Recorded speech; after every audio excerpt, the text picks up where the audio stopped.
మనమిచ్చిన ఉత్తర్వులు పర్ఫెక్ట్ అయితే ఈ ట్విస్టుల మీద ట్విస్టులు ఎందుకు? మెమోల విత్డ్రాలు ఎందుకు? అదే సమయంలో కొత్త మెలికలు ఎందుకు? అంతా చంద్రమాయ. పోస్టల్ బ్యాలెట్ కౌంటింగ్ ఎపిసోడ్లో ఈరోజు డబుల్ ట్విస్ట్ కనిపించింది. అటెస్టింగ్ ఆఫీసర్ పేరు డిజిగ్నేషన్ లేకపోయినా పోస్టల్ బ్యాలెట్ ఓటు చెల్లుతుందని ఉత్తర్వులు ఇచ్చిన సీఈఓ మీనా ఈరోజు వెనకడుగు వేశారు. అదే సమయంలో ఓ అడుగు ముందుకేశారు. ఏంటి కన్ఫ్యూజన్గా ఉందా? కోర్టులో కూడా ఇలాంటి కన్ఫ్యూజనే క్రియేట్ చేశారు.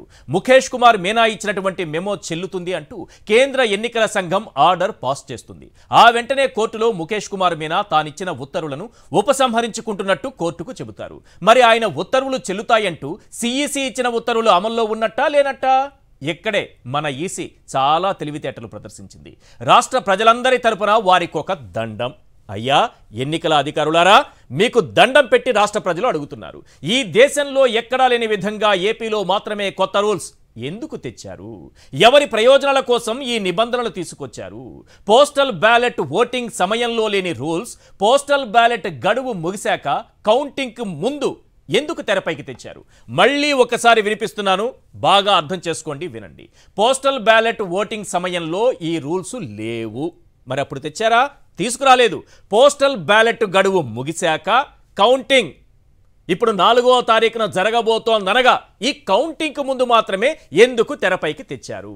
పోని దేశం మొత్తం ఏమైనా తీసుకొచ్చారా అంటే అది లేదు.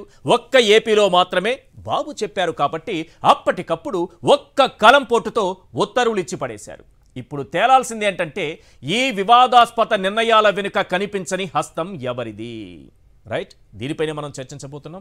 చర్చలో పాల్గొంటున్నారు పురుషోత్తం రెడ్డి గారు, సీనియర్ అనలిస్ట్, అలాగే సుందరరామ శర్మ గారు, వైఎస్ఆర్సీపీ అధికార ప్రతినిధి, కోటంరాజు వెంకటేష్ శర్మ గారు, హైకోర్టు అడ్వకేట్.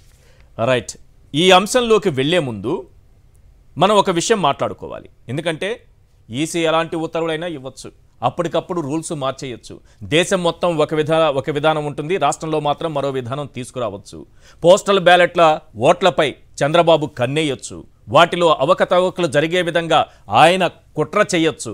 అందుకు ఈసీ సహకరించిందా లేదా అన్నది కూడా తేలిపోతుంది. అది పెద్ద విషయం కాదు. కానీ ఎవరు ఎన్ని చేసినా గెలుపు ఎవరిది అంటే ఇదిగో చాలా క్లియర్గా ఈరోజు ముఖ్యమంత్రి వైఎస్ జగన్మోహన్ రెడ్డి గారు ఒక ట్వీట్ పెట్టారు. చంద్రబాబు ఎన్ని కుట్రలైనా చేయొచ్చు, ఈసీ ఎన్ని ఉత్తర్వులైనా ఇవ్వచ్చు, ఈసీ అప్పటికప్పుడు కొత్త రూల్స్ తీసుకురావచ్చు. ఈ దేశంలో లేని కొత్త కొత్త విధానాలు ఆంధ్రప్రదేశ్లో మాత్రమే పోస్టల్ బ్యాలెట్ల ఓట్ల లెక్కింపు కోసం ఈసీ ఉత్తర్వులు ఇవ్వచ్చు. కానీ ఒక ఆత్మస్థైర్యం, ఆత్మవిశ్వాసం అనేది ఒకటి ఉంటుందిగా. అది ఎలా ఉంటుందంటే ఇలా ఉంటుంది. ఒకసారి స్క్రీన్ పైన చూపించండి. ఈరోజు 5 ఏళ్ల క్రితం ఇదే రోజున ముఖ్యమంత్రిగా ప్రమాణ స్వీకారం చేశారు వైఎస్ జగన్మోహన్ రెడ్డి గారు. మళ్ళీ 5 ఏళ్ల తరువాత ఎన్నికలు జరిగాయి. రేపు 4వ తేదీన కౌంటింగ్ జరగబోతోంది. ఈ సందర్భంగా వారు పెట్టినటువంటి ట్వీట్, దేవుడి దయ ప్రజలిచ్చిన చారిత్రాత్మక తీర్పుతో సరిగ్గా 5 ఏళ్ల క్రితం ఇదే రోజున మన పార్టీ అధికారంలోకి వచ్చింది. కులం, మతం, ప్రాంతం, రాజకీయాలు చూడకుండా ప్రతి కుటుంబానికి మంచి చేసింది. ప్రజలందరి దీవెనలతో మళ్లీ ఏర్పాటు కానున్న మన ప్రభుత్వం ఇదే మంచిని కొనసాగిస్తూ రాష్ట్ర సమగ్రాభివృద్ధి దిశగా మరిన్ని అడుగులు ముందుకేస్తుంది. ఇది ముఖ్యమంత్రి గారు ఈరోజు పెట్టినటువంటి ట్వీట్. ఎస్, ఎన్ని అడ్డంకులు ఎవరైనా సృష్టించవచ్చు సార్, కోర్టులకు పరిగెత్తాల్సిన పరిస్థితి రావచ్చు సార్, కేంద్ర ఎన్నికల సంఘం కోసం ఢిల్లీకి పరుగులు తీసే దురదృష్టం రావచ్చు సార్. కానీ ఆత్మవిశ్వాసం ఒకటి ఉంటుంది, ఆత్మస్థైర్యం ఒకటి ఉంటుంది. అదే ఈ ట్వీట్లో కనిపిస్తోంది. మళ్ళీ రాబోయేది మన ప్రభుత్వమే అని జగన్మోహన్ రెడ్డి గారు రెండవసారి, మొదటిసారి ఐపాక్ని టీంని అభినందిస్తూ ఆయన చేసినటువంటి ప్రసంగం దేశం మొత్తం తిరిగి చూసేలా ఒక అద్భుతమైనటువంటి ఫలితాలను మనం సాధించబోతున్నాం. ఈ దేశం మొత్తం ఈ రాష్ట్రం వైపు చూస్తుంది ఆ ఫలితాల తర్వాత అని ఆయన అన్నారు.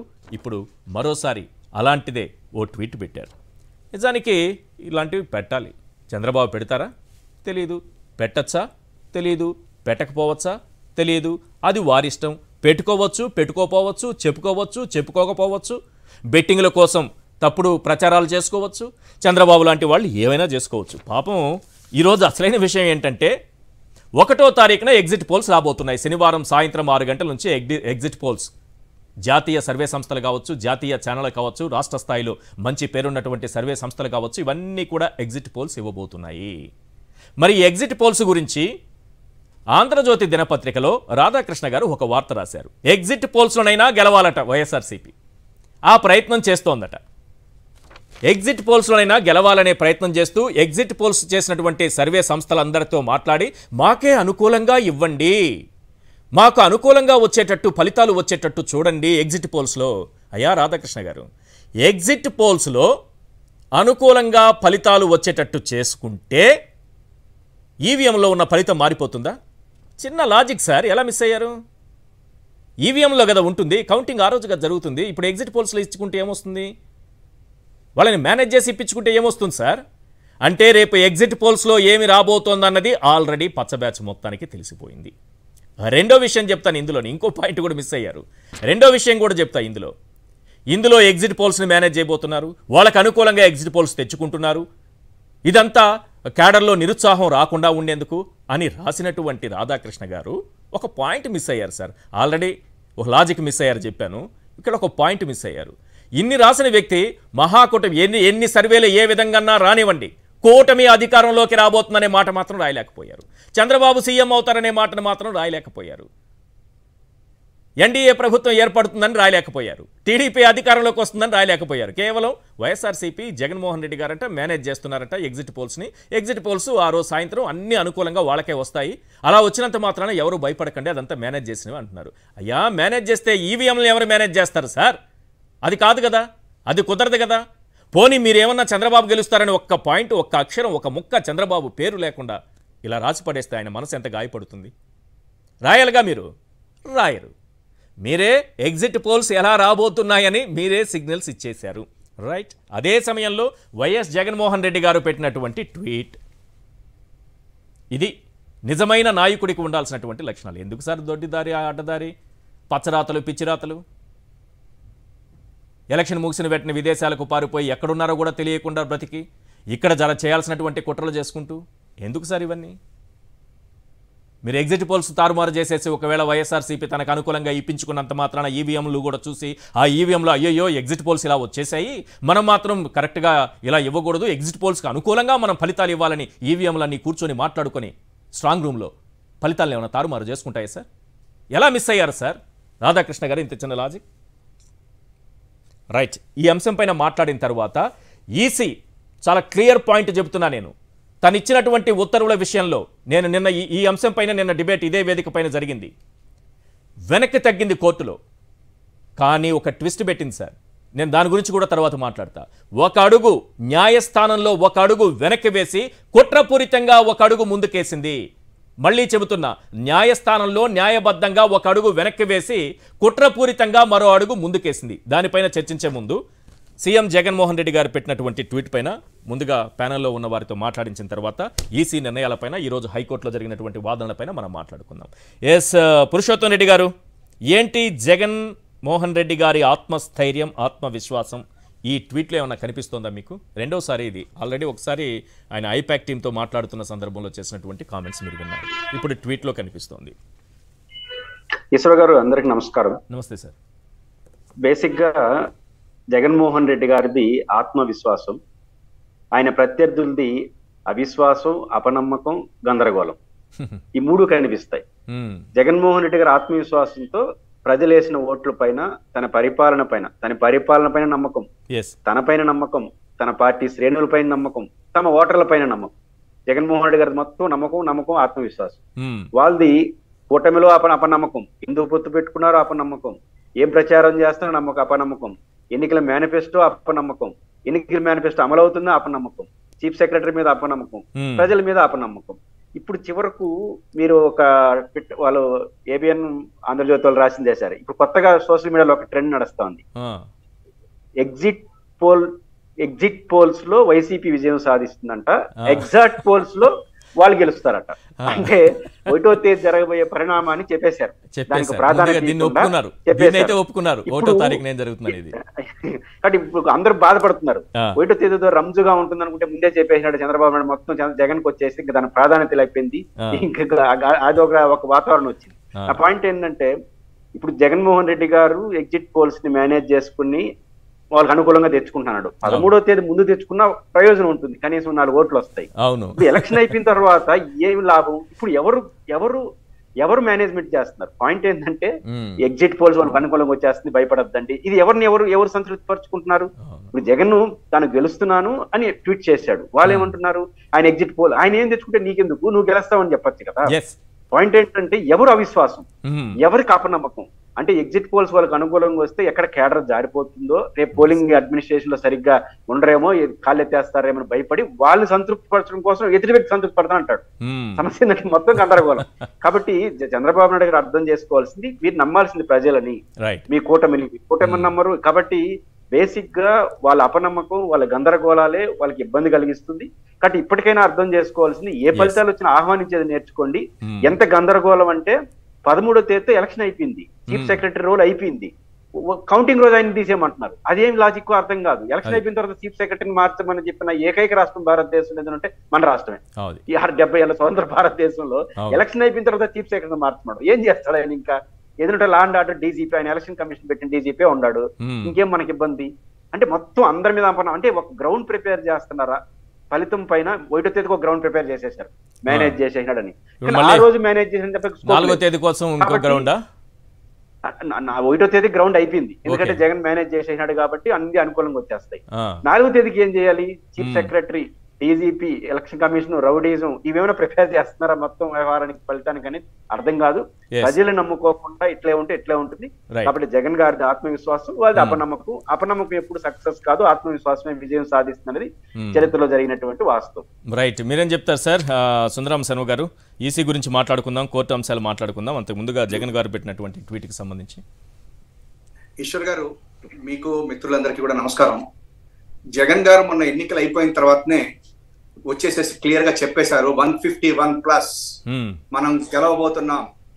దేవుడి దయ, ప్రజల ఆశీర్వాదంతో మళ్ళా జగన్మోహన్ రెడ్డి గారు మళ్ళా ముఖ్యమంత్రిగా 9వ తారీఖున విశాఖపట్నంలో మళ్ళా ముఖ్యమంత్రిగా ఈ ఆంధ్రప్రదేశ్ ప్రజలకి తనిచ్చిన సంక్షేమ అభివృద్ధిని కొనసాగించేటువంటి ఇదిలో మన జగన్మోహన్ రెడ్డి గారి యొక్క ప్రభుత్వం మళ్ళా ముందుకు వెళ్తుంది. అయితే ఆయన యొక్క ట్వీట్ ఇవాళ ఇచ్చినటువంటిది ఎందుకు ఇచ్చారంటే, క్లియర్ గా ఈ 23వ తారీఖునే 5 సంవత్సరాల క్రితం జగన్మోహన్ రెడ్డి గారు ఆల్మోస్ట్ మన ఉమ్మడి రాష్ట్రంలో కానివ్వండి, లేకపోతే 2014లో జరిగిన మొదటి ఎన్నికల్లో కానివ్వండి, ఒక చరిత్ర సృష్టించడం జరిగింది. చారిత్రాత్మకమైనటువంటి విజయం. 151 సీట్లు, 175కే 151 సీట్లు, ఆల్మోస్ట్ 50% ఓటింగ్.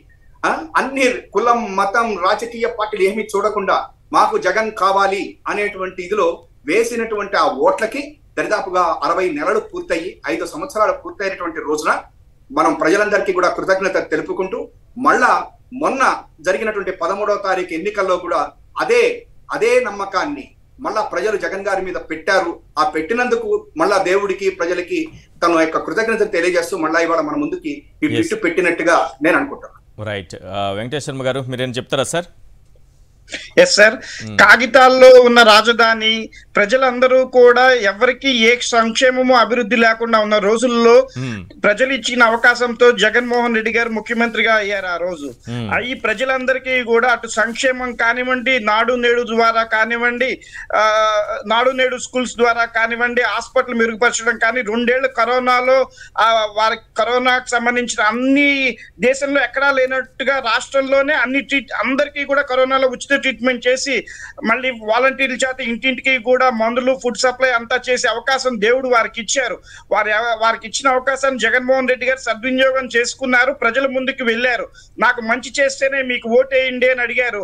వారి ప్రతి ఇంటికి మంచి చేశారు. 1,60,00,000 మంది వారి ద్వారా లబ్ధి పొందుతున్నారన్న నమ్మకము వారిని ఈ రోజు మళ్ళీ ప్రభుత్వం వారే ఏర్పాటు చేయగలన్న నమ్మకం వారిని కలిగించిందండి. ఆ నమ్మకంతోనే వారు ఐపాక్ టీమ్ తో కానీ ఇప్పుడు ట్వీట్ పెట్టడం కానీ, ఆ అవకాశం ఇచ్చిన తర్వాత వారు చేసిన సేవ మీద, లబ్ధిదారుల మీద ఉన్న నమ్మకంతోనే వారు ముందుకు వెళ్తున్నారు. ఖచ్చితంగా జగన్మోహన్ రెడ్డి గారే మళ్ళీ అధికారంలోకి వస్తారండి. రైట్, అయితే ఇదంతా బాగా తెలిసే 5 లక్షల పోస్టల్ బ్యాలెట్ ఓట్ల విషయంలో చాలా కన్నేశారు చంద్రబాబు. సక్రమంగా జరిగితే ఓట్ల లెక్కింపు అంతా జరిగితే ఏ వివాదం లేకుండా ఎవరికి ఏవొచ్చాయని తేలిపోతుంది. కానీ పోస్టల్ బ్యాలెట్ల పైన తనదైన శైలిలో మిగతా బ్యాలెట్లో ఉన్నది ఎలాగూ ఆయన ఈవీఎంలో ఉన్నది ఎలాగూ ఆయన మ్యానిపులేట్ చేయలేడు కాబట్టి ఇక్కడ ఉన్నదాన్ని మ్యానిపులేట్ చేయడానికి అవకాశం ఉందేమోనని ఆయన కన్నేస్తే ఏంటి సార్ బాబు గారు కన్ను మాత్రం వేస్తున్నారు, కాలు కూడా వేసుకోండి అన్నట్టుగా ఈసీ ఒక ఉత్తర్వులు ఇచ్చింది. కన్ను కాలు రెండు వేసే విధంగా చాలా క్లియర్గా ఉత్తర్వులు ఇచ్చింది. ఆ ఉత్తర్వులను ఒకసారి చదివి వినిపిస్తున్న దాన్ని కూడా స్క్రీన్ పైన ప్లే చేయండి. ఏం జరుగుతోంది ఈ రాష్ట్రంలో రాష్ట్ర ప్రజలకు అర్థం కావాలి. మళ్ళీ ఈరోజు కోర్టులో ఏం చెప్పారనేది కూడా తేలాలి. కోర్టులో వెంకటేష్ శర్మ గారు ఉన్నారు, వారు ఈరోజు పూర్తిగా ఫాలో అయ్యారు. అలాగే సుందరరామ శర్మ గారు అయితే న్యాయవాది వృత్తిలోనే ఉన్నారు, వారు కూడా ఒక అడ్వకేట్. వీళ్ళు చెప్తారు అసలు ఏం జరిగిందనేది కోర్టులో. ఒక్కసారి నిన్నటి ఉత్తర్వులు ఒకటి ఆ మధ్య ఇచ్చినటువంటి ఉత్తర్వులు నిన్న మనం ప్లే చేసింది అదే ఒక్కసారి వేయండి. అందులో చాలా క్లియర్గా చెప్తారు మన సిఇఓ మీనా గారు. మీనా గారు ఏమంటారంటే పాపం ఇక్కడ ఎవరైనా పోస్టల్ బ్యాలెట్ ఓటు వేస్తున్న సందర్భంలో అది వ్యాలిడ్ ఓటు కావాలంటే అటెస్టింగ్ ఆఫీసర్, గెజిటెడ్ ఆఫీసర్ అనుకోండి, ఆయన సంతకం పెట్టాలి, కింద ఆయన పేరు రాయాలి, సిగ్నేచర్ ఉండాలి, కింద పేరు ఉండాలి, అలాగే డిజిగ్నేషన్ కూడా ఉండాలి. దాంతోపాటు ఒక సీల్ కూడా ఆయనకు ఒక ముద్ర ఉంటుంది కదా ఒక ఆఫీసర్కి, ఆ స్టాంపు కూడా వేయాలి.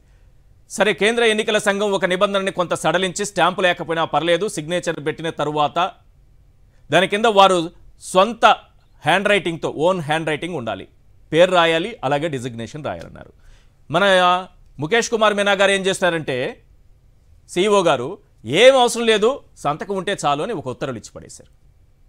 ఎందుకు ఇలా చేశారు అని లోతైన విశ్లేషణ చేస్తే కొంతమంది విశ్లేషకులు చెప్పింది ఏంటంటే 5 లక్షల ఓట్లు పోలయ్యాయి పోస్టల్ బ్యాలెట్వి. ఈ 5 లక్షల ఓట్లలో ఏదో ఒక సంతకం పెట్టి దొంగ ఓట్లను చేర్పించే ప్రమాదం ఉంది. గెజిటెడ్ ఆఫీసర్ ఎవరో తెలియదు, ఆర్ఓ ఎవరో తెలియదు, సంతకం పెట్టిన అధికారి ఎవరో తెలియదు, వారి సంతకం వాళ్ళ పేరు ఉండదు, వాళ్ళ డిజిగ్నేషన్ ఉండదు, ఆ ఓటు చెల్లుతుంది. ఎవరో ఒకరు సంతకం పెట్టి పెట్టేస్తే నేనే పెట్టి పంపిస్తాను ఒక 100 ఓట్లకి, ఎలా చెల్లుతుంది అని ప్రశ్నిస్తే అప్పుడు మన సిఇఓ గారు ఒక సమాధానం ఇచ్చారు. మా దగ్గర స్పెసిమెన్, డెసిగ్నేషన్స్, సిగ్నేచర్స్ అన్నీ ఉంటాయి.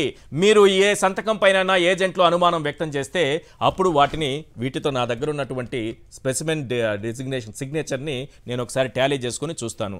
ఇట్లా ఎన్ని స్ట్రోక్స్ ఉన్నాయి, కిందికి ఎన్ని ఉన్నాయి, పైకి ఎన్ని ఉన్నాయి, ఇది ఒకటేనా నేను చూసుకొని ఓకే అని చెప్తాను, అప్పుడు వ్యాలిడ్ అయిపోతుంది. దేశంలో ఎక్కడన్నా ఉందా ఈ విధానం? ఇదే విషయాన్ని ఇప్పుడు వైఎస్ఆర్సీపీ కేంద్ర ఎన్నికల సంఘం దగ్గరికి పరిగెత్తింది. కేంద్ర ఎన్నికల సంఘం ఏం చేసింది? ఈయన ఇచ్చినటువంటి ఉత్తర్వులు సరైనవే అంటూ వాళ్ళు కూడా ఇచ్చారు. కేంద్ర ఎన్నికల సంఘం ఇచ్చినటువంటి ఉత్తర్వులు ఈ లోపుగా ఏం చేశారు వైఎస్ఆర్సీపీ నాయకులు? హైకోర్టుకు పరుగులు తీశారు, అక్కడైనా న్యాయం జరుగుతుందని. హైకోర్టుకు వెళ్ళాకే అసలు ట్విస్ట్ మొదలైంది. హైకోర్టులో ఏం చేశారంటే కేంద్ర ఎన్నికల సంఘం ఒక్క మాట చెప్పింది, సిఇఓ మీనా గారు ఇచ్చినటువంటి మెమో విత్డ్రా చేసుకుంటున్నారు అని చెప్పేసింది. విత్డ్రా చేసేసుకున్నారు కదా, ఇక ఏముంది, ఇబ్బంది ఏముంది అనుకుంటున్నారేమో. బాగా అర్థం చేసుకోవాలి రాష్ట్ర ప్రజలు. విత్డ్రా అయిపోయింది మెమో, ఆయన ఇచ్చినటువంటి ఉత్తర్వులు విత్డ్రా అయిపోయాయి. ఇక ఏం కేసు ఉందని అనుకోవచ్చు, కానీ కేంద్ర ఎన్నికల సంఘం ఇచ్చినటువంటి ఉత్తర్వులు, ఆయన మెమోని సమర్థిస్తూ ఇచ్చినటువంటి ఉత్తర్వులు మాత్రం ఇంకా అలాగే ఉన్నాయి. రేపు కౌంటింగ్ సమయాన దీన్ని పట్టుకుని వచ్చి కేంద్ర ఎన్నికల సంఘమే చెప్పింది, నేను చెప్పింది కాదు అని దీన్ని చూపించి మళ్ళీ మొదటికే ఆట మొదలుపెట్టేటటువంటి అవకాశం ప్రమాదం ఉంది. ఇది కేంద్ర ఎన్నికల సంఘం ఇచ్చింది సార్. దీన్ని చేతబట్టుకుని రేపు కౌంటింగ్ రోజున మళ్ళీ వ్యవహారాన్ని మొదటికి తీసుకొచ్చేటటువంటి ప్రమాదం, కుట్ర ఇందులో దాగి ఉంది. అందుకే మళ్ళీ కోర్టును ఆశ్రయించారు వైఎస్ఆర్సీపీ నాయకులు. రైట్, కోర్టులో మనకి వెంకటేష్ శర్మ గారు ఉన్నారు. వెంకటేష్ శర్మ గారు, అసలు ఏం జరిగింది ఈరోజు కోర్టులో? చాలా క్లియర్గా మీరు ఫాలో అయ్యారు, మొత్తం చూశారు, చెప్పండి సార్ అసలు ఏం జరిగింది అక్కడ అనేది. కోర్టులో వైఎస్ఆర్సీపీ పార్టీ తరఫున వీరారెడ్డి గారు వారి తరఫున వాదనలు వినిపిస్తూ ఇది 13A ప్రకారం 54A రూల్ ప్రకారం కూడా ఏదైతే స్టేట్ ఎలక్షన్ కమిషన్ ఇచ్చిందో ఆ ఉత్తర్వులు పార్ట్ 2 రోమన్ అంకెలో ఉన్నవి ఏవి కూడా చెల్లవు. ఎలక్షన్ కమిషన్ అనేది ఉన్న రూల్స్ ప్రకారం ఎలక్షన్స్ చేయడానికే తప్ప లెజిస్లేచర్ బాధ్యత వహించి వారు కొత్తగా చట్టాలు రూపొందించి ఆ చట్టాలను ఇంప్లిమెంట్ చేసి ఒకళ్ళకి లబ్ధి చేరే విధంగా ఎటువంటి రూల్స్ ఉత్తర్వులు రూపొందించకూడదు, వాటి ద్వారా ఎలక్షన్ చేయకూడదు అని వైఎస్ఆర్సీపీ పార్టీ వారి తరఫున వాదనలు వినిపించిన తర్వాత కోర్టు కూడా ఏ విధంగా రూల్స్ కి విరుద్ధంగా ఎట్లా తీసుకొస్తారు, ఇట్లాగ స్టేట్ ఎలక్షన్ కమిషన్ కి అసలు పవర్ ఉందా, ఇది అల్ట్రా వైరస్ అవదా అన్న అభిప్రాయం వెలబుచ్చిన పిమ్మట సెంట్రల్ ఎలక్షన్ కమిషన్ తరఫున హాజరైన వారు స్టేట్ ఎలక్షన్ కమిషన్ ఇచ్చిన మెమోని మేము విత్డ్రా చేసుకుంటున్నామండి. Central election commission state election commission clarification కోరింది. ఆ క్లారిఫికేషన్ దాని మీద సెంట్రల్ ఎలక్షన్ కమిషన్ వారు ఆ క్లారిఫికేషన్ ఇస్తూ గెస్టెడ్ ఆఫీసర్ సొంతకం ఉండి సీలు లేకపోయినా, సొంతకం లేకపోయినా, ప్లేస్ అది లేకపోయినా వాళ్ళు ఫెసిలిటేషన్ సెంటర్ లోనే అవన్నీ చేశారు కాబట్టి ఆ ఓట్లని యథావిధిగా పోస్టల్ ఓట్లను ఆమోదించండి అనే ఉత్తర్వులు central election commission state election commission కి జారీ చేసింది. కాబట్టి ఇప్పుడు వైఎస్ఆర్సీపీ పార్టీ వాళ్ళు ఏదైతే పిటిషన్ వేశారో ఆ పిటిషన్ ఇన్ఫ్లెక్చువస్ అవుతుంది అని చెప్పిన పిమ్మట మీరు ఏదైతే చెప్పారో మేము అది రికార్డు చేస్తున్నాము అని చెప్పి సెంట్రల్ ఎలక్షన్ కమిషన్ తరఫున అటెండ్ అయిన న్యాయవాది చెప్పిందంతా రికార్డ్ చేశారు. రికార్డ్ చేసిన పిమ్మట ఇప్పుడు వైఎస్ఆర్సీపీ పార్టీ వాళ్ళు వేసిన పిటిషన్ ఇన్ఫ్లెక్చువస్ అవుతున్న సందర్భంలో వారు ఏమన్నారంటే మేము అమెండ్మెంట్ చేసుకొని వస్తామండి, దీంట్లో అర్జెన్సీ ఉంది కాబట్టి ఈ పూటే మళ్ళీ మీరు విచారించాలి అంటే సమయాభావం ఉంటే సమయాన్ని బట్టి మేము దాన్ని స్వీకరించడానికి సిద్ధంగా ఉన్నామన్నారు. వారు కూడా సెంట్రల్ ఎలక్షన్ కమిషన్ వారు కూడా దాని మీద ఎటువంటి అభ్యర్థన చెప్పలేదు. కానీ సమయాభావం వల్ల అది ఈ రోజు కోర్టుకు చేరుకోలేదు. ఎక్కడా కూడా చట్టాన్ని రూపొందించి ఎలక్షన్స్ చేయమని చెప్పి ఎలక్షన్ కమిషన్ వారికి ఏ రాజ్యాంగము చెప్పలేదండి. ఉన్న దాన్ని బట్టి రూల్స్ ఫ్రేమ్ చేసుకొని ఉన్న దానితో ముందుకు వెళ్లాలనే ఉంది. కానీ ఇక్కడ పోస్టల్ గెజిట్ రిజెక్ట్ చేసే సందర్భాలు కూడా వైఎస్ఆర్సీపీ పార్టీ తరఫున వాళ్ళు క్లియర్ గా పేర్కొనడం జరిగింది కోర్టు వారికి. ఏ సందర్భంలో రిజెక్ట్ చేయవచ్చు అంటే గెస్టెడ్ ఆఫీసర్ సొంతకములు ఉండి సీలు లేకుండా ఉంటే కనుక రిజెక్ట్ చేయొచ్చు అని చెప్పి రూల్స్ లో ఉంది. మిగతావన్నీ సరిగ్గా ఉన్నా సరే ఇట్లాంటి ఉన్నప్పుడు చేయొచ్చు అంటే, అయితే గతంలో ఆగస్టు 23, 2023లో సెంట్రల్ ఎలక్షన్ కమిషన్ ఇచ్చిన రూల్స్ కూడా ఇచ్చిన మెమో కానీ రూల్ కానీ అది కూడా మీరు పేర్కొన్న రూల్స్ ప్రకారం విరుద్ధంగా వ్యతిరేకంగా ఉంది అన్నట్టు ఉంటే, అదే విధంగా మళ్ళీ ఇప్పుడు కూడా అసలు సొంతకం ఉంటే చాలు, ఇంకా మిగతా డీటెయిల్స్ ఎవరు అటెస్ట్ చేశారో అవన్నీ లేకపోయినా సరే ఆమోదించండి అని మళ్ళీ సెంట్రల్ ఎలక్షన్ కమిషన్ ఇవ్వదాన్ని వైఎస్ఆర్సీపీ తీవ్రంగా అభ్యంతరం తెలిపింది. దాని మీద అమెండ్మెంట్ పిటిషన్ వేయడానికి లిబర్టీ అడిగారు కోర్టు వారిని. కోర్టు వారు కూడా ఆ లిబర్టీని ఇవ్వటం జరిగింది. దాని మీద వాళ్ళు అమెండ్మెంట్ పిటిషన్ వేశారు. మళ్ళీ హౌస్ మోషన్ కి రేపు పర్మిషన్ అడుగుతారేమో, అడిగితే రేపు హౌస్ మోషన్ కి వస్తుంది. కానీ ఇప్పుడు స్టేట్ ఎలక్షన్ కమిషన్ ఇచ్చిన ఉత్తర్వులు ఏదైతే వెనక్కి తీసుకున్నారో అవి ఇప్పుడు అమల్లో లేకుండా పోయినాయి. కానీ రేపు కౌంటింగ్ అనగా సెంట్రల్ ఎలక్షన్ కమిషన్ ద్వారా మాకు ఉత్తర్వులు వచ్చినాయి కాబట్టి ఇప్పటికిప్పుడు దీన్ని మీరు ఇంప్లిమెంట్ చేయండి అని కౌంటింగ్ ఏజెన్సీలందరికీ కూడా state election commission central commission ఇచ్చినవి పంపించిన ఎడల ఇప్పుడు సొంతకాలు లేకపోయినా కూడా అవన్నీ కూడా కౌంటింగ్ లోకి తీసుకునే ప్రమాదం ఉంది. కాబట్టి ముందు జాగ్రత్త కింద చాలా తెలివిగా రైట్ మీ లాయర్లు కానీ లేకపోతే నాయకులు కానీ చాలా తెలివిగా ఆలోచించారు. ఎప్పుడైతే ముఖేష్ కుమార్ మీనా గారు ఇచ్చినటువంటి ఉత్తర్వులు విత్డ్రా చేసుకుంటున్నామని కేంద్ర ఎన్నికల సంఘం చెప్పిందో, ఇక ఏ ప్రాబ్లం లేదని బయటకు వచ్చేస్తుంటే చాలా ప్రమాదంలో చిక్కుకునేవాళ్ళు. ఎందుకంటే ఇక్కడ కేంద్ర ఎన్నికల సంఘం ఇచ్చినటువంటి ఉత్తర్వులు ఉన్నాయి. రేపు 4వ తారీఖున దీన్ని పట్టుకుని వస్తారు. ఇది మాకు సంబంధం లేదు, రాష్ట్రానికి సంబంధం లేదండి, ఆయన విత్డ్రా చేసుకున్నారు, అది అయిపోయింది, కేంద్ర ఎన్నికల సంఘమే సమర్థించింది అని మళ్ళీ తీసుకొచ్చి 3వ తారీఖు రాత్రి పూట సర్క్యులేట్ చేస్తారండి కౌంటింగ్ ఏజెన్సీలందరికీ కూడా. 3వ తారీఖు రాత్రి చేస్తే మనకు అప్పీల్ చేసే అవకాశం ఉండదు, కోర్టుకి వెళ్ళటం అవకాశం ఉండదు. అసలు ఆ రూల్స్ అన్ని కూడా ఎక్కడ లేనివి ఫ్రేమ్ చేశారు. పోనీ దేశం మొత్తం మీద ఎక్కడ ఇవి అమలు పరచట్లేదు, ఆంధ్రప్రదేశ్ రాష్ట్రంలో ఒక్క దాంట్లోనే అమలు పరుస్తున్నారు. దీనికి ఏమైనా సమాధానం ఇచ్చిందా కేంద్ర ఎన్నికల సంఘం? పాపం మన అవినాష్ కుమార్ గారు ప్రిన్సిపల్ సెక్రటరీ, వీరి పేరుతోనే వచ్చింది, వీరు పెద్ద అధికారి గారు, ఢిల్లీలో ఉంటారు. మనకి మన మాచర్ల పిన్నెల్లి రామకృష్ణారెడ్డి గారి పైన కేసులు పెట్టమన్నప్పుడు కూడా వీరి పేరుతోనే ఉత్తర్వులు వచ్చాయి. వారు అదే లోకేష్ గారి వీడియో చూశాను, ఆయన ఎక్స్లో పెట్టినటువంటిది, ట్విట్టర్లో పెట్టిన వీడియో చూశాను. దాని ఆధారంగా ఇక్కడ ఉన్నది ఎమ్మెల్యే పిన్నెల్లి రామకృష్ణారెడ్డినా, ఆయన మీద మీరు ఏ యాక్షన్ తీసుకున్నారు, ఎలాంటి సెక్షన్ల కింద కేసు పెట్టారు, ఇప్పటి వరకు పెట్టకపోతే ఎప్పుడు పెడతారు, వెంటనే అరెస్ట్ చేస్తారా లేదా అని ఉత్తర్వులు ఇచ్చారు. మళ్ళీ అదే పేరు కనిపించింది. సరే, మంచి ఉత్తర్వులే. వాళ్ళు చదువుకున్న వాళ్ళు, పెద్ద పెద్ద స్థాయిలో ఉన్న వాళ్ళు, ఎన్నికల కమిషన్లో పనిచేసే వాళ్ళు అంటే మామూలు వాళ్ళ సార్ వాళ్ళు?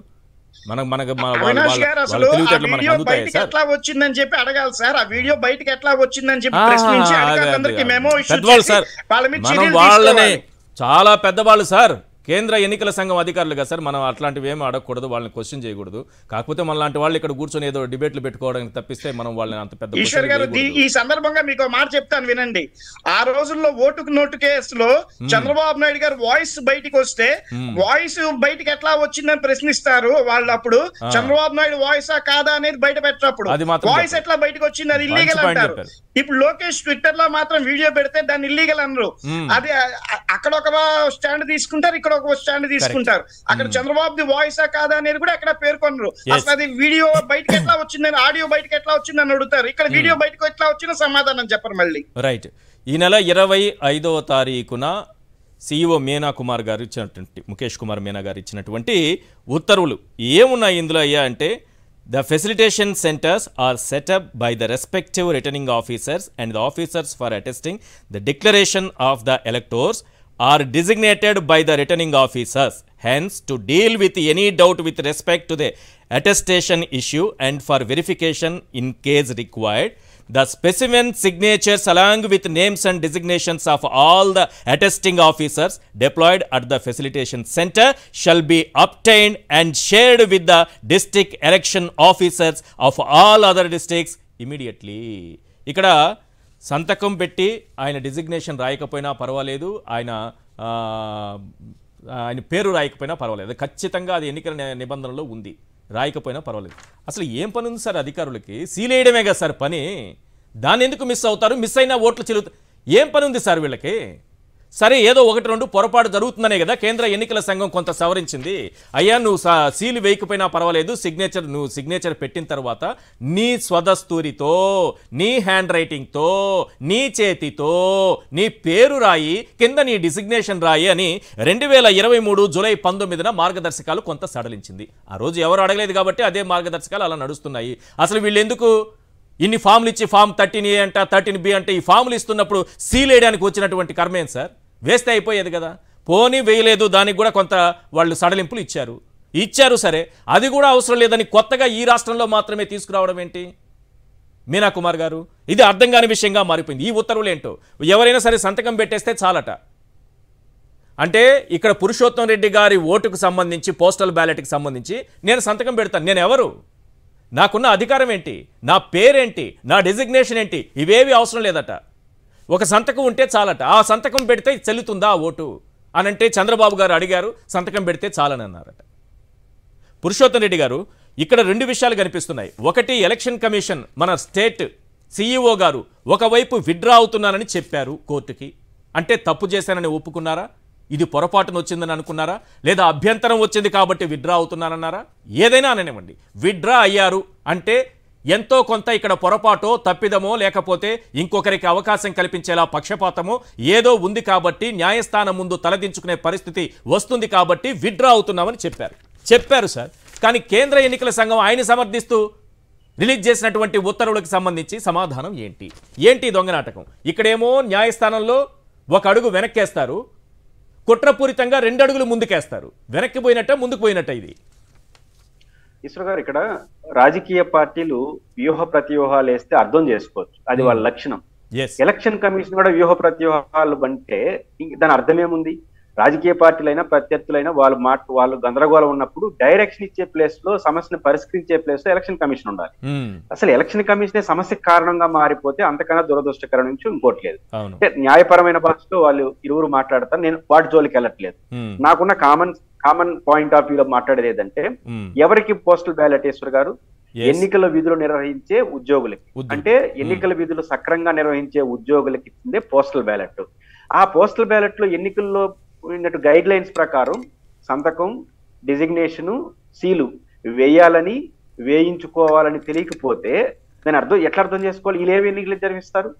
ఈ 3 ఉన్నాయి, 3 పార్టీ వాళ్ళు ఆడ ఉన్నది గెజిటెడ్ ఆఫీసరు ఆ పని చేయాలి, ఆ పని చేయకపోతే తను చేయించుకోవాలి. ఈ 2 చేయలేని ఎన్నికల ఉద్యోగం నిర్వహించే వాళ్ళు ఆడేం చేస్తుంటారు? కాబట్టి దీన్ని మినహాయింపు ఇవ్వచ్చా? పాయింట్ ఏంటంటే, ఇప్పుడు నేను ఉదాహరణకు మా పోలింగ్ బూత్ లో పోయి ఓటేస్తాను ఈశ్వర్ గారు, నేను ఒక పార్టీకి అనుకొని వేస్తాను, దురదృష్టం పొరపాటును బై మిస్టేక్ ఇంకో పార్టీకి వేసేస్తాను. మళ్ళీ నేను అడుగుతాను, నేను పొరపాటు చేశానండి, నన్ను అర్థం చేసుకొని నేను పలానా పార్టీ వేయాలనుకుంటే ఇంకో పార్టీకి వేసేసాను, నాకు ఇంకొక అవకాశం అంటే ఇస్తారా ఒక సాధారణ పౌరుడికి? అంటే సాధారణ పౌరుడికి లేని ఎసులుబాటు ఎన్నికల నిర్వహించే అద్భుతమైన వ్యాలిడ్ పాయింట్ చెప్పారు. నేను ఇంకొక పాయింట్ యాడ్ చేస్తాను. నేను సామాన్యమైన ఓటర్ని, లోపలికి పోతే 4 దశల్లో నేను ఈవీఎం దగ్గరికి వెళ్ళాలంటే 4 దశల్లో ఒకరిని దాటుకొని వెళ్ళాలి. ఇందులో మన వేలికి ఇంకు పూస్తారు ఒకరు. వాళ్ళ విధులు వాళ్ళు సక్రమంగా నిర్వహిస్తున్నారు కదా, వాడు మర్చిపోతే ఎలా సార్? వీళ్ళేమో రిటర్నింగ్ ఆఫీసర్లు, గెజిటెడ్ ఆఫీసర్లు మర్చిపోవచ్చట సంతకం పెట్టడం, సీల్ వేయడం. మనకెవరు మర్చిపోరే అక్కడ? వాళ్ళ విధులు సక్రమంగా నిర్వర్తిస్తున్నారే. ఏ ఒక్క ఓటర్కైనా ఈ ఇంకు పోయడం మర్చిపోయారా వాళ్ళు? లేకపోతే మన పేరు చూసుకొని, మన సీరియల్ నెంబర్ చూసుకొని, మన పేరు వెళ్ళగానే లోపలికి వెళ్ళగానే పురుషోత్తం రెడ్డి గారు అనగానే ఇక్కడ 3 పార్టీలో 4 పార్టీలు ఏజెంట్లు కూర్చుంటారు, ఎస్ ఆయనే పురుషోత్తం రెడ్డి అని చెప్తారు. సక్రమంగా జరుగుతోంది కదా. పోస్టల్ బ్యాలెట్కి మాత్రం అధికారులు సంతకాలంట, ఈ పెట్టకపోయినా పర్లేదట, సీలేకపోయినా పర్లేదట, లేకపోతే వాళ్ళు డిజిగ్నేషన్ రాకపోయినా పర్లేదట. ఇక్కడ మాత్రం వేలకి ఇంకు పోయకుండా ఒక్క అధికారైనా ఉన్నారా? ఎంత జాగ్రత్తగా వాళ్ళ విధులు వాళ్ళు నిర్వర్తిస్తున్నారు. మరి వీళ్ళకేమైంది? ఎందుకు సంతకాలు పెట్టరు, ఎందుకు డిజిగ్నేషన్ రాయరు, ఎందుకు పేర్లు రాయరు, ఎందుకు సీల్ వేయరు? నా పాయింట్ కూడా అదే. ఇప్పుడు ఒక నిరక్షరాస్యుడు, ఒక అమాయకుడైన ఓటర్ కి సెల్ పరీక్ష చేసి ఎంట్రీ పాయింట్ నుంచి ఎగ్జిట్ పాయింట్ వరకు చేస్తున్నారే, ఎక్కడ మిస్టేక్ చేస్తే అంగీకరించరే. ఎన్నికలు నిర్వహించే విధులు బాధ్యతలు చేపట్టిన అధికారులకు ఇన్ని మినహాయింపులు ఎట్లా వస్తాయి? మీరు ఈ కనీసం స్టాంప్ వేయాలని, లేకపోతే సంతకం పెట్టాలని, డిక్లరేషన్ ఇవ్వాలని ఆయన తెలియకపోయినా, ఓటర్ గా నా బాధ్యత కదా, నేను ఎన్నికలు నిర్వహించే ఉన్నతమైన స్థానంలో ఉన్న వ్యక్తి కదా, నేను అవన్నీ ఉన్నాయో లేవో చూసుకొని నా ఓటు వేసుకోవాలి కదా. వేసుకోలేనప్పుడు అది ఫెయిల్ అయినట్టే కదా. కాబట్టి ఇక్కడ ఖచ్చితంగా సాధారణ పౌరుడికి ఎట్లాంటి నిబంధనలు వర్తిస్తాయో వాళ్ళు. రెండోది, నిబంధనలు మనం అడగట్లేదు, మీరే పోస్టల్ బ్యాలెట్ ఎలా ఉండాలో మీరు ఒక నిబంధనలు ఇచ్చారు. మళ్ళీ సడలింపు ఏంటి? ఈ సడలింపు మిగతా ఓటర్లకు ఇస్తారా?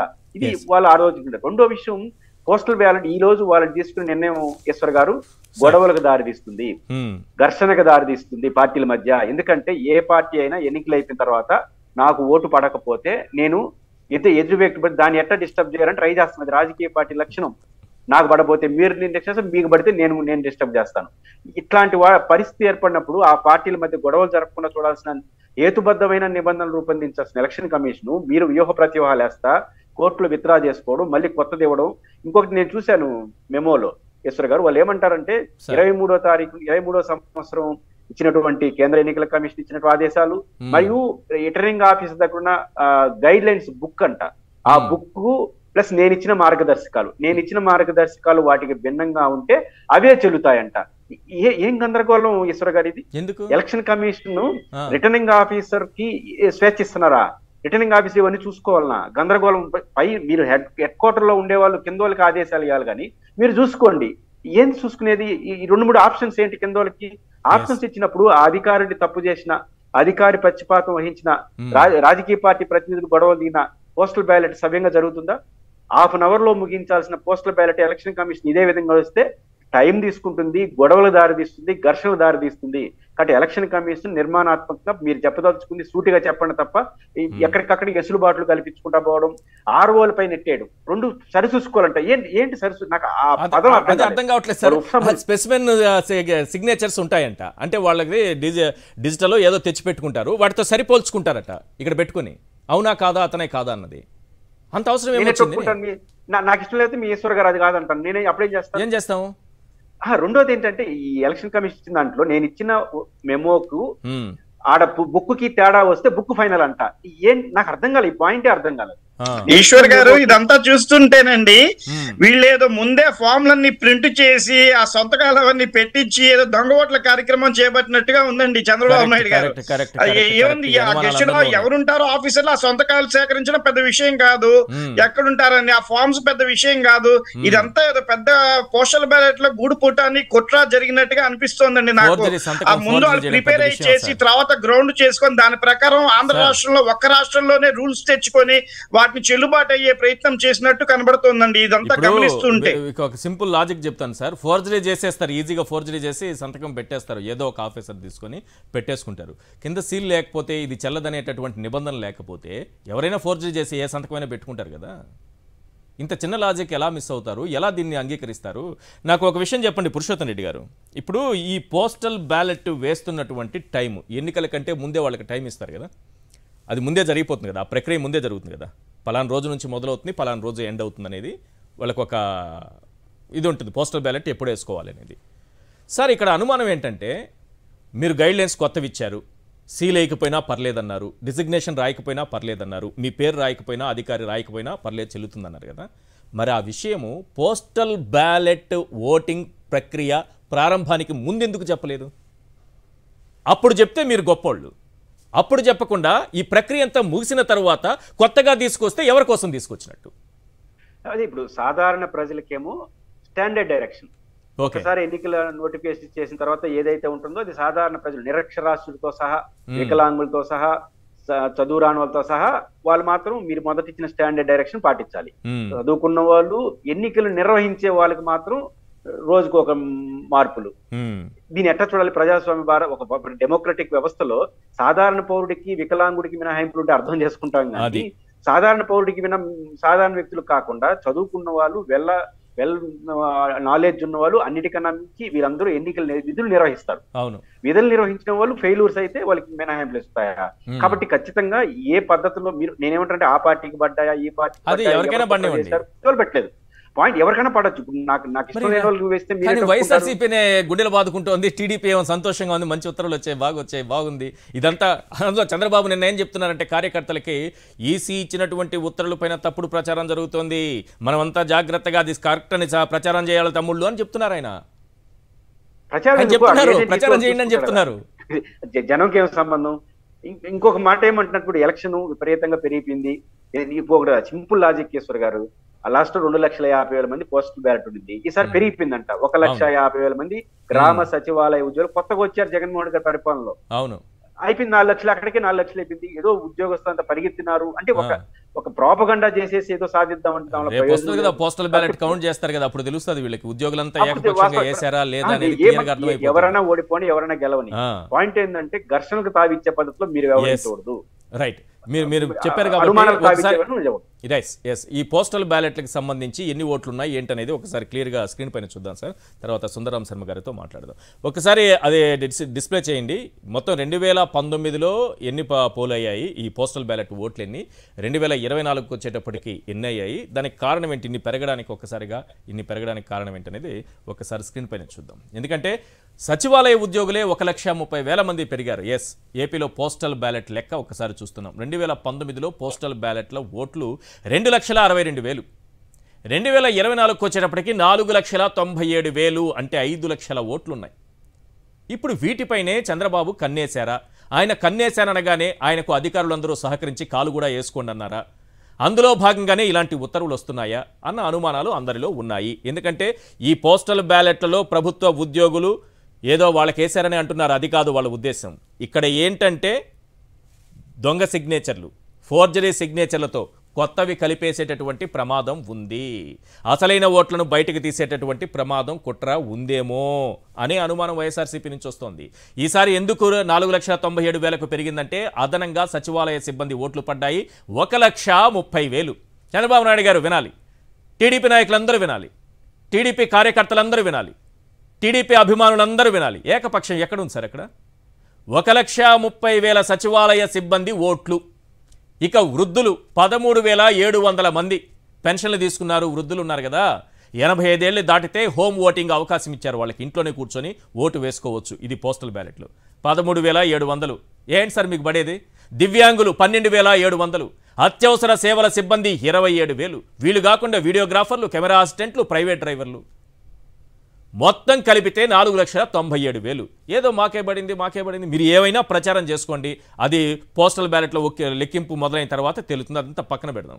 ఇప్పుడు ఇందులో పోస్టల్ బ్యాలెట్లకు ఉన్నటువంటి నిబంధనలు ఎందుకు సడలించాలి? ఒక్క ఆంధ్రప్రదేశ్లో మాత్రమే ఎవరో ఒకరు సంతకం పెట్టేస్తే ఓటు చెల్లుతుందని ఎందుకు తీసుకురావాలి ఉత్తర్వులు? మీరేం చెప్తారు సార్ సుందరం శర్మ గారు? 2 అంశాలు ఉన్నాయి. న్యాయస్థానంలో న్యాయబద్ధంగా అడుగు వెనక్కి వేయడం, కుట్రపూరితంగా 2 అడుగులు ముందుకు వేయడం. ఈరోజు జరిగింది అది కోర్టులో. ఈశ్వర్ గారు, మీకు ప్యానెల్లో ఉన్నటువంటి పురుషోత్తం రెడ్డి గారికి, వెంకటేష్ శర్మ గారికి నమస్కారం.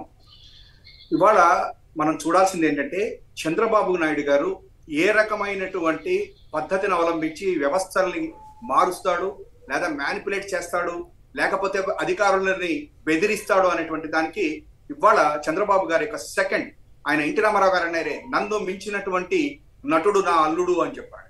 ఎందుకంటే 2019లో ఇదే ఎలక్షన్ కమిషన్ మోడీ గారి చేతుల్లో ఉంది అని చెప్పని ఇక్కడ గల్లీ నుంచి ఢిల్లీ దాకా పోయి ఈవీఎంలను కూడా ఇచ్చేసి ఈ ఎలక్షన్ కమిషనర్ ఏ రకంగా బజార్కి ఇచ్చాడో ఆ రోజున ఇవాళ శకుని పాత్ర పోషిస్తున్నాడు. ఇవాళ వచ్చేసరికల్లా ఏం చేశాడంటే వాళ్ళతోటి చేరిపోయేసేసి వాళ్ళని భ్రష్టు పట్టిస్తున్నాడు. ఎలక్షన్ కమిషన్ యొక్క పరువు ప్రతిష్టల్ని రోడ్డు మీదకి లాగి భ్రష్టు పట్టిస్తున్నాడు నారా చంద్రబాబు నాయుడు గారు ఇవాళ రోజున. ఎందుకని చెప్పని ఈ మాట అనాల్సి వస్తుందంటే, తనే పిటిషన్లు ఇస్తాడు, తన వాళ్లే పోయి పిటిషన్లు ఇస్తాడు, తన పచ్చ పేపర్లలో రాయిస్తాడు, వెంటనే తనకు సంబంధించినటువంటి వాళ్ళ చేత కోర్టులకు వెళ్తాడు, తను వెంటనే దాని గురించి మాట్లాడతాడు. ఈ రకంగా అధికారులనే కాదు ఎలక్షన్ కమిషన్ ని కూడా ఒక రకంగా బెదిరిస్తున్నాడా లేకపోతే ఏం చేస్తున్నాడా అనేటువంటిది ప్రజల్లోకి వచ్చింది. ఇవాళ మొదటిది పోస్టల్, ఇవాళ న్యాయస్థానంలో ఇవాళ రోజున మొన్న మెమో ఇష్యూ చేశారు మన ఇక్కడ ఉన్నటువంటి సిఇఓ గారు. ఇక్కడ ఏంటంటే మనం మొదటి నుంచి కూడా ఒక విషయం చెప్తుంది ఏంటంటే, సిఇఓ గారు అనేటువంటి ఆయన నిజంగా నిష్పక్షపాతంగా ఉన్నారా లేదా, లేకపోయేటట్టయితే ఎందుకు ఈ మాట అనాల్సి వస్తుందంటే, ఎప్పుడైతే పురంధరేశ్వరి గారు కానీ తెలుగుదేశం పార్టీ నుంచి కానీ లేదా నిమ్మగడ్డ రమేష్ కుమార్ గారు లాంటి వాళ్ళు కానీ ఏ విచారణ కోసమో లేకపోతే ఏదైనా పిటిషన్ తీసుకుని ఇస్తే ఇమీడియట్ గా రియాక్ట్ అవడం జరుగుతోందని చెప్పి ప్రజల్లోకి వచ్చినటువంటి భావన. ఎందుకంటే జనరల్ గా ఎలక్షన్ లో ఆఫీసర్స్ ని మార్చండి అని కానీ ఇవని కానీ అడుగుతూ ఉంటారు. అది రాష్ట్రంలో జగన్మోహన్ రెడ్డి గారు 2019లోనూ చేయలేదు, ఈ రోజు కూడా చేయలేదు. కానీ వీళ్ళు పోయేసేసి పురంధరేశ్వరి గారు కొంతమందిని మార్చమని అడిగారు. సరే మారుస్తారా లేదా పక్కన పెట్టించండి, సరే ఆమె అడిగింది, కొంతమంది ఎవరెవరు కావాలో అడిగింది, వీళ్ళందరినీ తీసుకుని వచ్చేసారు. కానీ జనరల్ గా ఎలక్షన్ కమిషన్ ఇటువంటి తీసుకునేటప్పుడు దర్యాప్తు చేస్తుంది. ఒక ఆఫీసర్ ని ఏదో ఒక రాజకీయ పార్టీ ఆమె ఇచ్చిందంగానే మార్చకూడదు. అట్లీస్ట్ వాళ్ళ మీద ఎంక్వైరీ చేయాలి. ఇన్నాళ్ల పార్టీ ఎందుకున్నది, వాళ్ళు నిష్పక్షపాతంగా లేరని చెప్పిన వీళ్ళు ఎట్లా చెప్తున్నారు, ఆధారాలు ఏమున్నాయి అనేది చూడాలి. ఈ సెషన్ టైంలో ఇవన్నీ కూడా జరిగినాయి. సెషన్ కి అంత మంచి పేరు ఎందుకు వచ్చిందంటే, ఒక ఆఫీసర్ ని ట్రాన్స్ఫర్ చేయండి అంటే దాని మీద ఎంక్వైరీ చేయమనేవాడు. చేసిన తర్వాతనే ఇదంతా జరిగింది. కానీ దురదృష్టం ఏంటంటే వెంటనే వాళ్ళందరినీ మార్చారు. ఓకే, మార్చారు, నిష్పక్షపాతంగా జరగాలని వాళ్ళు కూడా కోరుకున్నారు అనుకున్నారు. కానీ నిన్న హింస జరిగింది ఎక్కడైతే ఆఫీసర్స్ ని మార్చారో అక్కడ మాత్రమే హింస జరిగింది. ఇంకా మిగతా అన్ని చోట్ల కూడా ప్రశాంతంగా జరిగింది. అంటే దీన్ని బట్టి ఎలక్షన్ కమిషన్ ఫెయిల్ అయింది అనుకోవాలా వద్దా అనేటువంటిది మన ప్రజల్లోకి వచ్చింది. నెక్స్ట్ ఆ తర్వాత పోస్టల్ బ్యాలెట్స్. అసలు ఆశ్చర్యకరమైనటువంటి ఏంటంటే, మనం చూసాం జూలై 19 కేంద్ర ఎన్నికల కమిషన్ ఇచ్చింది, 2023 ఇచ్చింది. మరి ఇవాళ 2024 ఎప్పుడైతే పోస్టల్ బ్యాలెట్స్ అన్నిటినీ కూడా చేసే ముందు రోజునే ఏమని ఇన్స్ట్రక్షన్స్ ఇచ్చారు? ఈ ఇన్స్ట్రక్షన్స్ ఫాలో కావాలి కదా, వాళ్ళు సంతకం పెట్టాలి, వాళ్ళ డిజిగ్నేషన్ రాయాలి, ఇవన్నీ ఉన్నది, ఇవన్నీ చెయ్యాలి అనేటువంటిది కదా 23 జూలై 19 ఇచ్చినటువంటి వాళ్ళు ఇచ్చినటువంటి మార్గదర్శకాల్లో. మరి పోస్టల్ బ్యాలెట్లు అయిపోయిన తర్వాత మెమో ఎందుకు ఇష్యూ చేశారు అనేటువంటిదే ఇప్పుడు డౌట్. ఇక్కడ మనకి ఎందుకు డౌట్ వస్తుందంటే, చంద్రబాబు గారి యొక్క శకుని ఇది ఇక్కడ కనిపిస్తా ఉంది మనకి. ఎందుకంటే ఎలక్షన్ కమిషన్ ఎప్పుడైనా సరే ఏదైనా మార్గదర్శకాలు ఎప్పుడు ఇష్యూ చేయాలి, ఎలక్షన్స్ కి ముందర, అంటే బ్యాలెట్ పోస్టల్ బ్యాలెట్ కి దానికి తీసుకుంటానికి ముందరన మీ యొక్క సంతకం లేకపోయినా పర్వాలేదు అనేటువంటిది రావాలి. కానీ ఇప్పుడు ఇక్కడ ఏం చేశారు వాళ్ళు, ఎలక్షన్ పోస్టల్ బ్యాలెట్స్ అయిపోయినాయి, ఇవన్నీ అయిపోయిన తర్వాత అసలు ఎలక్షన్ కమిషన్ ఇవాళ మార్గదర్శకాలు ఎందుకు చేంజ్ చేయాల్సి వచ్చింది, ముఖ్యంగా ఈ రాష్ట్రంలోనే ఎందుకు చేంజ్ చేయాల్సి వచ్చింది అనేటువంటిది నెంబర్ 1. అయితే ఇవాళ రోజున ఎప్పుడైతే న్యాయస్థానంలో ఫైల్ చేశారు ఇచ్చేశారో వెంటనే ఇక్కడ 30వ తారీఖునే, అంటే ఇవాళనే ఆయన ప్రిన్సిపల్ సెక్రటరీ ఆయన ఒక ఇది ఇవ్వటం జరిగింది. చాలా ఆశ్చర్యకరమైనటువంటి అంటే దాంట్లో ఆయన అంటుంది ఏంటి, మీరు అడిగినటువంటి దానికి నేను సమాధానం చెప్తున్నాను అంటున్నాను. మీరు అడిగిన దానికి నేను సమాధానం చెప్తున్నాను అంటే అది ఈ రాష్ట్రం వరకే పరిమితం, మిగతా రాష్ట్రాలకే పరిమితం లేదు. నెంబర్ 1. నెంబర్ 2, అసలు ఈయన ఈ రకంగా ఇవ్వటానికి ఈయనకు ఉన్నటువంటి అథారిటీ ఏంటి? ఐఎమ్ డైరెక్టెడ్ టు అన్నాడు. ఓకే, ఏం తీసుకున్నాం, ఎవరు ఇచ్చారు నీకు అసలు ఈ అధికారం? ఎందుకంటే ఇది it is a policy decision sir. Election commission of India sir, election commission of India principal secretary Avinash Kumar garu, మీరు వారిని మీకు అధికారం అని ఎలా అంటారు? ఒక్క సెకండ్ సార్, ఇప్పుడు ఇక్కడ నేను మాట్లాడుతున్నటువంటిది ఆయన్ని అడగటంలో ఇక్కడ ఏమడుగుతున్నానంటే ఆయన ఏదో ఇచ్చేసేసాడు, నేను కాదు, ఆయన రాసిన దాన్ని మీరు ఇక్కడ చూడాలి. ఇక్కడ ఈయనకి రాశారు, వీళ్ళిద్దరి మధ్య జరిగినటువంటిది. వాళ్ళిద్దరి మధ్య సంభాషణ. I'm directed to refer to number so and so letter అని అడుగుతున్నాను. అంటే ఈయన ఒక లెటర్ రాస్తే ఆయన రిప్లై ఇస్తున్నారు. అంటే ఇటువంటిది పాలసీ డెసిషన్ తీసుకునేటప్పుడు ప్రిన్సిపల్ సెక్రటరీగా ఆయన తీసుకునేటప్పుడు ఈ ఇష్యూని దేశం మొత్తం కూడా ఇంప్లిమెంట్ చేయాల్సినటువంటి అవసరం ఉన్నప్పుడు అంతకంటే ముందు ఆయన అడగాల్సింది ఏంటి తెలుసా సార్, ఇది ఆ రాష్ట్రానికే పరిమితం ఎందుకు? ఇప్పుడు ఒక రాష్ట్రంలో తీసుకున్నటువంటి నిర్ణయాన్ని కేంద్ర ఎన్నికల సంఘం ఎలా సమర్థిస్తుంది అనేది ప్రశ్న.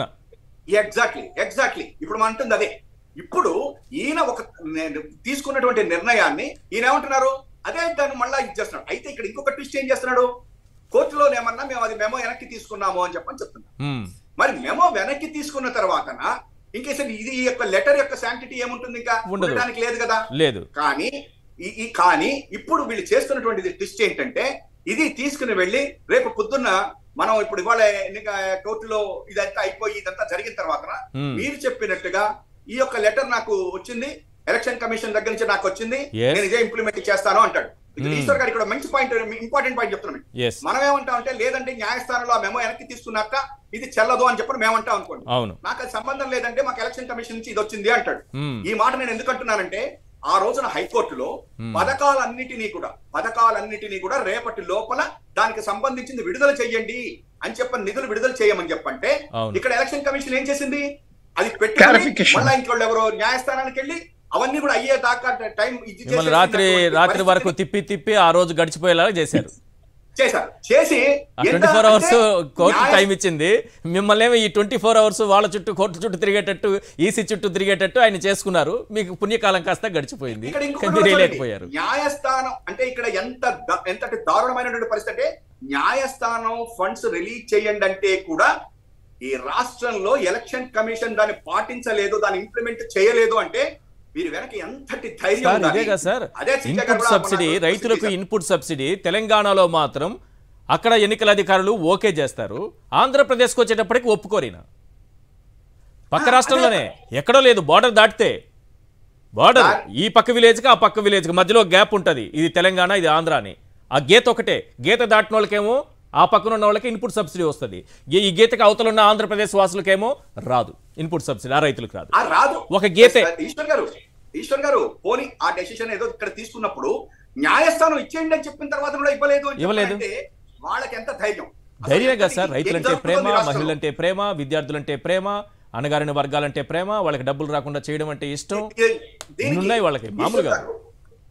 న్యాయస్థానంలో రేపు పొద్దున ఇది ఇంకా మళ్ళా కంటిన్యూషన్ ఏం జరుగుతుందో చూద్దాం. ఇంకొకటి, ఇవాళ రోజున చంద్రబాబు నాయుడు గారు వచ్చేసిన తర్వాత నేను ఇందాక ఒక మాట విన్నాను, ఆయన పోలీసులు ఎలక్షన్ కమిషన్ ని మనం సపోర్ట్ చేయాలన్నట్టుగా ఉంది ఆయన స్పీచ్ అంతా కూడా.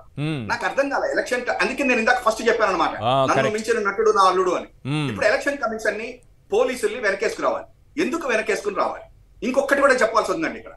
నిన్న పిన్నెల్లి రామకృష్ణారెడ్డి గారి పోలింగ్ బూత్ కు సంబంధించినటువంటి సబ్జెక్ట్ కరెక్షన్ ఆర్ఓ గారిని సస్పెండ్ చేయడం జరిగింది. మరి మిగతా 9 బూత్లకు సంబంధించినటువంటి ఆర్ఓలను ఎందుకు తీసేయలేదు? మరి వాళ్ళని ఎందుకు ఉంచారు అంటే ఏదో ఒక సంథింగ్ ఇక్కడ జరుగుతా ఉంది, అన్బయాస్డ్ గా ఉంది, మొత్తం కూడాను విచక్షణ ఒక పక్కకి వెళ్తున్నట్టుగా కనిపిస్తా ఉన్నది అనేది వాళ్ళ ప్రజల్లో వచ్చినటువంటి మాట. ఇంకొక మాట చివరిలో చెప్పాల్సింది ఏంటంటే నిజంగా ఎలక్షన్ కమిషన్ చేస్తున్నటువంటిది ఎంత తప్పు అంటే, నేను సంతకం పెట్టాను, ఎవరిదా సంతకం? నా పేరు రాసి ఇది చేయాలి. మనకు ఒక చిన్న ఉదాహరణ చెప్తాం, మనం మామూలుగా ఉన్నటువంటి మన అందరికి అర్థమండి. మీరు బ్యాంకుకి వెళ్ళి ఒక డీడీ తీసుకుంటారు, ఆ డీడీ కింద సంతకం పెడతాడు. ఆయన పెట్టిన తర్వాత తన కోడ్ నెంబర్ వేస్తాడు, కోడ్ నెంబర్ వేస్తాడు. అంటే ఆ కోడ్ కనుక చూసి, ఇందాక వాళ్ళు చెప్పారే వాళ్ళకి వచ్చినటువంటి పుస్తకం ఇదిలో అక్కడ చూస్తే ఆ కోడ్ ఏ బ్యాంకులో ఇష్యూ అయింది, అతని ఆఫీసర్ ఎక్కడ ఉన్నాడు, ఆ ఆఫీసర్ ఎవరు అనేటువంటి మొత్తం వస్తాయి. అందుకోసమే కదా ఇవాటి రోజున ఆయన పేరు రాయమంటున్నాం, డిజిగ్నేషన్ రాయమంటున్నాం. స్టాంప్ లేకపోయినా పర్వాలేదు అనేటువంటిది మనం మాట్లాడుతున్నాం. మనం ఓటేస్తే మాత్రం మనకి ఇంకు పెట్టేది కూడా జాగ్రత్తగా చూసుకోవాలి. వీళ్ళు పోస్టల్ బ్యాలెట్ వేసే వాళ్ళకి అధికారి సంతకం పెట్టి ఆయన ఏంటో ఆ ముద్ర మర్చిపోతాడట, పేరు రాయడం మర్చిపోతాడట, ఆయన డిజిగ్నేషన్ రాయడం మర్చిపోతాడట, పోస్టల్ బ్యాలెట్ మాత్రం వెళ్ళిపోతుందట కౌంటింగ్. అయితే ఇప్పుడు ఇవాళ చంద్రబాబు నాయుడు గారు దీని మీద ఎందుకు గట్టిగా చేస్తున్నారు అంటే, ఆయన మనకు అనుకున్నట్టుగా ఎగ్జిట్ పోల్స్ అనేటువంటిది మొదట ఇప్పుడు చెప్పాడు, వాటిని పట్టించుకోమాకండి, వాటి గురించి వద్దు, మనకి ఎగ్జిట్ పోల్స్ కాదు ఎగ్జాక్ట్ పోల్స్ అన్నాడు. ఎగ్జాక్ట్ పోల్స్ రోజున తను హింస లేదంటే అక్కడ సరిగ్గా కౌంటింగ్ జరగకుండా చెయ్యాలి అంటే మీకు స్టార్టింగ్ ఇదే అవుతుంది బ్యాలెట్ బాక్సుల దగ్గర, ఈ పోస్టల్ బ్యాలెట్స్ స్టార్ట్ అవుతుంది. ఇక్కడ అక్కడ కౌంటింగ్ జరగనివ్వకుండా అడ్డం పడతారు. ఈ కౌంటింగ్ జరగనివ్వకుండా అక్కడ ఉన్నటువంటి ఇప్పుడు మనం చూసాం పల్నాడులోను లేకపోతే కొన్ని చోట్ల తెలుగుదేశం పార్టీ వాళ్ళు మొట్టమొదటిగా వచ్చి వైఎస్ఆర్సీపీ వాళ్ళ మీద అటాక్లు చేశారు, అవన్నీ చూసాం మనం. ఎప్పుడైతే ఇవన్నీ బ్యాలెట్ బాక్స్ పోస్టల్ బ్యాలెట్ల తోటి కనుక కౌంటింగ్ కనుక ఆగిపోయేటట్లయితే అది వాళ్ళ చంద్రబాబు నాయుడు గారు చేయబోతున్నటువంటి ఇది అని చెప్పండి. అంతేకాదు చివరిగా ఒకటే చెప్తాను, చంద్రబాబు నాయుడు గారు ఇవాళ రోజున కౌంటింగ్ అనేటువంటిది నిష్పక్షపాతంగా నిర్విరామంగా మామూలుగా జరిగేటువంటి దానికి ఈ బ్యాలెట్ పోస్టల్ బ్యాలెట్లు తీసుకుంటారు కాబట్టి మనం కొంతవరకు అంటే ఇట్ ఈస్ మై పర్సనల్, నేనేమంటున్నానంటే అసలు పోస్టల్ బ్యాలెట్ లెక్క కౌంటింగ్ ని జనరల్ గా మనం ముందర లెక్క పెట్టడం అయిపోయిన తర్వాత చేస్తే కొంతవరకు మంచిదేమో అని అనిపిస్తుంది.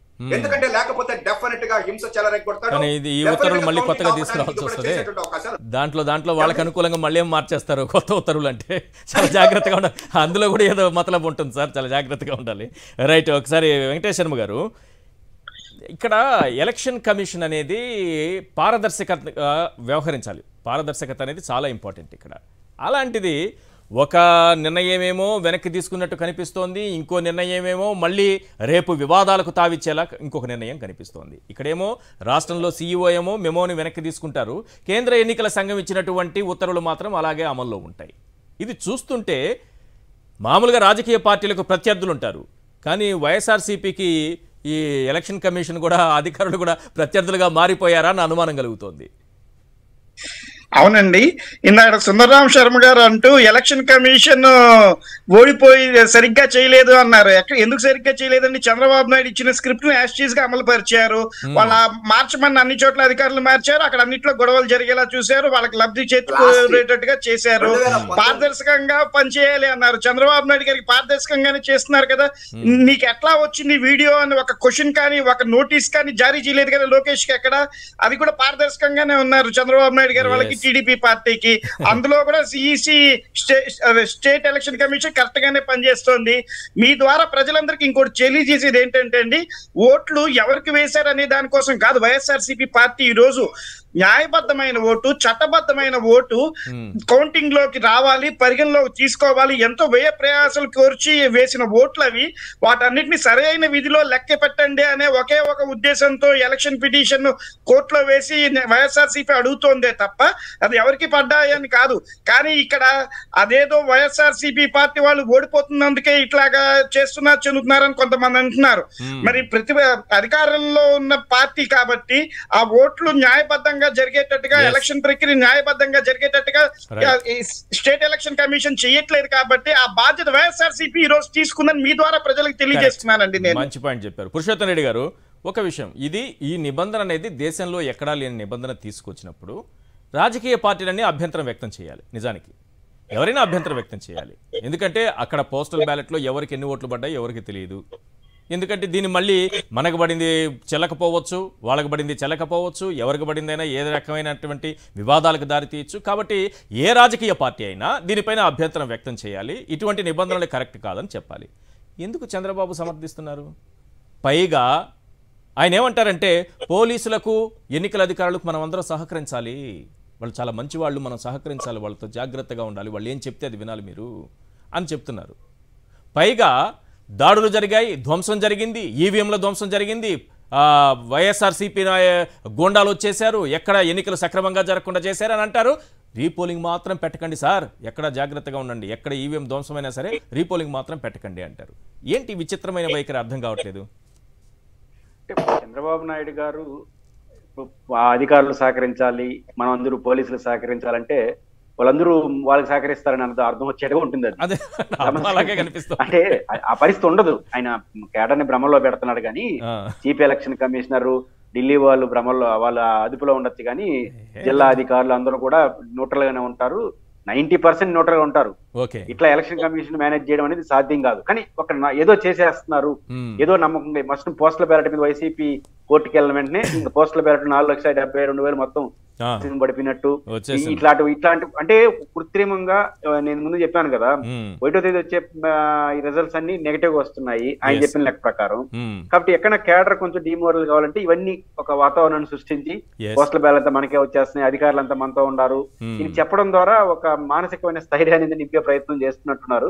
అది కుదరదు. ఎందుకంటే చీఫ్ ఎలక్షన్ కమిషనర్ పైకి నియామకం చేసిన వాళ్ళ మాట వినొచ్చేమో గానీ మొత్తం అధికార యంత్రాంగం అంతా పోలీస్ యంత్రాంగం చాలా నిష్పక్షపాతంగా ఉంటుంది. కాబట్టి అట్లాంటివి ఏవి చెల్లవు. కాబట్టి వారు కృత్రిమంగా సృష్టిస్తున్నారు, దానివల్ల పెద్ద ప్రయోజనం ఉంటుంది అని అనుకోను. కానీ ఎలక్షన్ కమిషన్ పారదర్శకంగా లేదు అనడానికి 2 ఉదాహరణలు. ఒకటి, భారతదేశంలో ఎలక్షన్ కమిషన్ సభ్యులను ఎవరు నియమించారు? సీజేవే ప్రధానమంత్రి ప్రతిపక్ష నాయకుడు చేయాల్సిన వాతావరణం నుంచి సీజేని పక్కన పెట్టేసి ప్రధానమంత్రి నామిని అపోజిషన్ లీడర్ అభ్యర్థన చెప్పాడు. ప్రధానమంత్రి నామిని 2 సభ్యులు నియమించాడు. వాళ్ళు ఎవరు నియమించినట్టు? ఇప్పుడు ఆంధ్రప్రదేశ్ లో పురంధేశ్వరి గారు అధికారుల మీద కంప్లైంట్ చేసే వాళ్ళ రైట్ ని సమర్థిస్తాం, కానీ ఎవరు ఉండాలి కూడా ఆమె చెప్తారు. చెప్పినప్పుడు కనీసం ఎలక్షన్ కమిషన్ అభ్యంతరం చెప్పాలి కదా, ఇది మీ పరిధి కాదండి, ఇలా ఓన్లీ చీఫ్ సెక్రటరీ మాత్రమే ప్రపోజల్ పంపిస్తాడు, మీరు కేవలం కంప్లైంట్లు మాత్రం చేయాలని ఎక్కడా చెప్పలేదే. పిన్నెల రామకృష్ణారెడ్డి గారి పోలింగ్ బూత్ లో సింగిల్ కానిస్టేబుల్ ఆయన రెండు ఆరోపణలు చేశాడు. ఒకటి, మా ఏజెంట్లు కొట్టి తరిమేసినారు, 2 రిగ్గింగ్ జరిగిందని. జరిగిందా లేదాగా చెప్పదు ఎలక్షన్ కమిషన్. రిగ్గింగ్ జరగలేదండి, మీ కంప్లైంట్ పరిశీలించాము, రిగ్గింగ్ జరగలేదు, మీ ఏజెంట్లు ఉన్నారని చెప్పొచ్చు కదా. ఏజెంట్లు ఉండరు, పోలింగ్ బూత్ ఏజెంట్ జరుగుతుంది, ఆడ ఒక సింగిల్ కానిస్టేబుల్ ఉంటాడు. దీని మీద అదే పోలింగ్ బూత్ లో విచారణ జరుగుతుంది, గొడవ జరిగిన పోలింగ్ బూత్ కదా, ఏరే నియోజకవర్గం వాడుకుంటే దట్ ఈస్ డిఫరెంట్. కాబట్టి ఎలక్షన్ కమిషన్ కొన్ని విషయాల్లో పారదర్శకంగా వ్యవహరించారు. ఇప్పుడు ఎన్నికలు ముగిసిపోయిన తర్వాత సిఎస్ పైన ఎందుకు లేనిపోనివి రాసేస్తూ పేపర్ మొత్తం ఆయన గురించే నింపేస్తూ వెంటనే ఈయన్ని తప్పించాలి అన్నట్టుగా వాళ్ళ ఉద్దేశం ఏదో కనిపిస్తోంది. మొత్తం ఎన్నికల ప్రక్రియ, కౌంటింగ్ ప్రక్రియ ఏదో జరిగిపోతుంది అన్నట్టు చేస్తున్నారు. ఒక సిఎస్ విషయంలో ఎందుకు ఇలాంటిది చేస్తున్నారంటే ఓటమికి కారణాలు వెతుక్కునే పనిలో ఏమన్నా ఉన్నారా అని అనిపిస్తోంది. అంటే నాకు ఈ రోజు వచ్చిన కొత్త డౌట్ ఏంటంటే, ఇప్పుడు పోస్టల్ బ్యాలెట్ లో ఇంత గందరగోళం ఉంది కదా, ఆర్ఓలందరూ ఆర్డీఓ క్యాడరు, జాయింట్ కలెక్టర్ స్థాయిలో ఉంటారు, ఎంపీకి కంటే వీళ్ళపైన చీఫ్ సెక్రటరీకి ఎంతో కొంత ఇన్ఫ్లుయెన్స్ ఉంటుంది. కాబట్టి నేనేమంటే జవహర్ రెడ్డి గారు ఏమో అధికార పార్టీకి ఉంటారని ఫస్ట్ అనుకున్నా, కానీ ఇప్పుడు వీళ్ళు ఆలోచించి ఆయన నాటి దరివేసి వాళ్ళకి కావాల్సిన చీఫ్ సెక్రటరీ వేసుకొని ప్రజలు చేస్తారా ఈ ఉద్దేశం కొత్త డేట్లు వస్తాయి. నిజంగా జవహర్ రెడ్డి గారు వస్తాయి, ఇది అవుట్ వస్తుంది. జవహర్ రెడ్డి ఈశ్వర్ గారు ఎలక్షన్స్ కి ముందు ఎగ్జిట్ పోల్స్ అన్నిట్లో వాళ్ళు వస్తారని చెప్పుకొని మేము అధికారంలోకి వస్తున్నామని చెప్పుకొని టీడీపీ పార్టీ వాళ్ళు పార్టీ ఫండ్ కింద కోట్లాది రూపాయలు తీసుకుంటున్నారన్న విషయం ఒకటి బయటకు వచ్చిందండి. ఆ తర్వాత ఓడిపోతే ఇంకెట్లాగో ఫండ్స్ రావని, ఈ లోపలే ఫండ్స్ దండుకోవాలి పార్టీకి అని, మేము అధికారంలోకి వస్తున్నాం మాకు ఫండ్స్ ఇవ్వండి అని ఫండ్స్ దండుకుంటున్నారు బహిర్గతమైంది పార్టీకి. ఓకే, ఈ ప్రచారాలంతా అదేనా? కూటమి వచ్చేస్తుంది, చంద్రబాబు గెలుస్తారనే ప్రచారాలు. ఓకే ఓకే, దీని వెనక ఇంత పెద్ద ప్లాన్ ఉందా?